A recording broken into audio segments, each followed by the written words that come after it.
गीत संहिता तार 75 अध्यायर 6 पदरे लेखा अछि।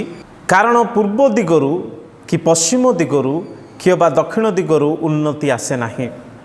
आमने समस्ते जानिछु उन्नति सदा प्रभु को आड़ू आसे। तार तलपदरे लेखा अछि परमेश्वर विचारकर्ता आउ जन को अवनत आउ जन को उन्नत करते, अर्थात उन्नत सदा प्रभु को आड़ू आसे।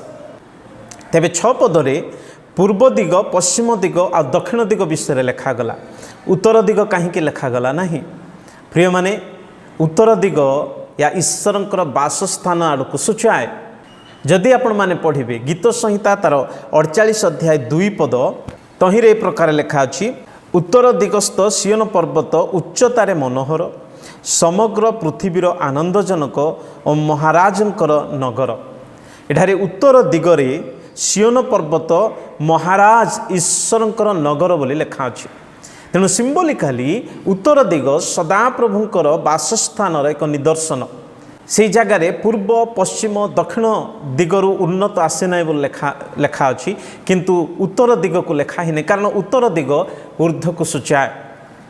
आपण माने कंपास जदि देखिबे कंपास रे 4टी दिग को दर्शा जाए और सब बेले उत्तर दिग ऊर्ध्व रखा जाए। सदा प्रभु ही उन्नत दियंती। उन्नति मनुष्यर चेष्टा बुद्धि ज्ञान बल द्वारा आसे नहीं।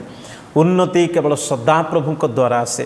तेणु आसु प्रिय माने आमर जीवन रे सफलता पाइबा पाई, प्रत्येक कार्य रे उन्नति पाइबा पाई आम माने मनुष्य किबा जगतर विषय निर्भर न करी ऊर्ध्व प्रति दृष्टि करिबा, कारण उन्नत सदा प्रभु को ठारो आसे।